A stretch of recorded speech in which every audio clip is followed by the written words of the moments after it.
CPM സംസ്ഥാന committee അംഗം V Wasif ഉണ്ട്. വസീഫ്, ഇപ്പോൾ പാംപ്ലാനിക്കെതിരെ വി കെ സനോജ് നടത്തിയ ശക്തമായ പ്രതികരണം, പക്ഷേ അതിനുശേഷം അതിന് മറുപടി എന്ന മട്ടിൽ ഷോൺ ജോർജ് നൽകിയിരിക്കുന്ന പ്രതികരണം, അതിനുള്ള മറുപടിയാണ് ഇനി വേണ്ടത്.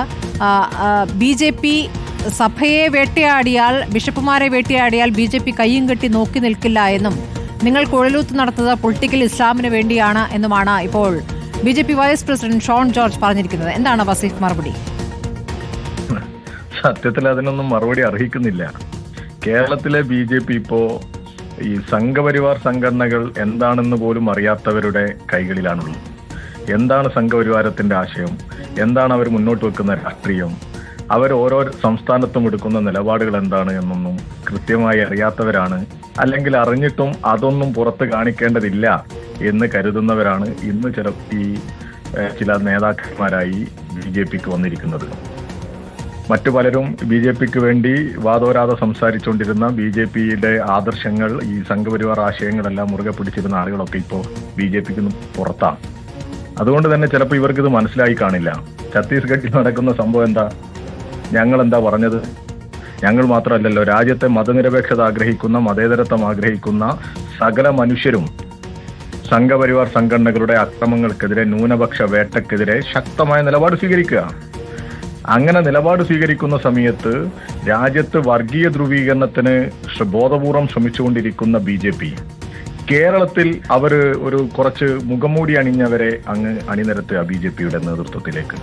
അതെന്തോ ആവട്ടെ, അവരുടെ താല്പര്യം. പക്ഷേ ഈ BJPയുടെ ദേശീയാടിസ്ഥാനത്തിലുള്ള നിലപാട് എന്താണെന്ന് ഇവർ മനസ്സിലാക്കേണ്ടത്. സംഘപരിവാർ സംഘടനകൾ ഇപ്പൊ ഇന്നും ഛത്തീസ്ഗഡിലെ ഈ വൈദികരെ വിലക്കണം എന്ന് പറഞ്ഞുകൊണ്ട് പരാതി കൊടുക്കുകയല്ലേ. കഴിഞ്ഞ ദിവസം ഒഡീഷയിലുണ്ടായ സംഭവം എന്താ? രാജ്യത്തുടനീളം ചെറുതും വലുതുമായ അക്രമങ്ങൾ നടന്നുകൊണ്ടേയിരിക്കുക.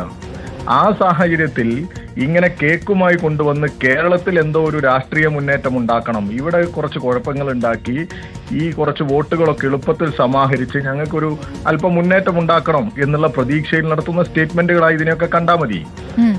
നിങ്ങൾ പക്ഷേ പാംപ്ലാനിക്കെതിരെയുള്ള വിമർശനം നിങ്ങൾ കടുപ്പിക്കുന്നുണ്ടോ? കാരണം ഈ സമയത്തും ഇപ്പോൾ BJP അനുകൂല നിലപാടെടുക്കുന്ന, കേന്ദ്രത്തിന് വിധേയപ്പെട്ട് നിൽക്കുന്ന ഒരു സമീപനമാണ് പാംപ്ലാനിക്ക് എന്നുള്ളതാണ്. അതുകൊണ്ടാണോ പാംപ്ലാനിക്കെതിരെ വിമർശനം നിങ്ങൾ കടുപ്പിക്കുന്നത്? ഞങ്ങൾ പറയുന്നത് രാജ്യത്തെ BJPയെ മനസ്സിലാക്കിയിട്ട് വേണം എല്ലാ മനുഷ്യരും പ്രതികരിക്കാൻ എന്നുള്ളതാണ്.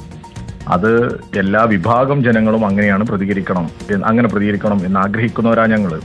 ഇനി തെറ്റിദ്ധരിച്ചുകൊണ്ട് പലരും ചിലപ്പോൾ BJPയുടെ കേക്കും BJPയുടെ കേരളത്തിലെ ചില പഞ്ചാര വർത്തമാനവും ഒക്കെ കേൾക്കുമ്പോൾ അതിൽ വീണു പോയിട്ടുണ്ടോ എന്നുള്ള സംശയവും ചിലപ്പോൾ നമുക്കുണ്ടാവും. മറ്റു പല കാരണങ്ങളുണ്ടോ എന്നുള്ളതും ഉണ്ടാവും. സ്വാഭാവികമായിട്ടും ഈ രാജ്യത്തെ BJPയുടെ അക്രമത്തിനെതിരെയുള്ള, രാജ്യത്തെ BJPയുടെ ന്യൂനപക്ഷ വേട്ടക്കെതിരെയുള്ള നിലപാട് പറയുന്ന സമയത്ത് BJPയോട് ചേർന്ന് നിൽക്കുന്ന, അല്ലെങ്കിൽ BJPയുടെ കേരളത്തിലെ ചില അടവ് നയത്തോട് ചേർന്ന് നിൽക്കുന്ന നിലപാട് സ്വീകരിക്കുന്നവരെ അവരെടുത്ത നിലപാട് തെറ്റാണ് എന്ന് ചൂണ്ടിക്കാണിക്കുന്നതിന് എന്തിനാ മടി കാണിക്കുന്നത്? അത് ഞങ്ങൾ ചൂണ്ടിക്കാണിക്കും. അത്രയും ഞങ്ങൾ ചെയ്തിട്ടുള്ളൂ. ശരി, വളരെ നന്ദി വസീഫ് പ്രതികരിച്ചതിന്.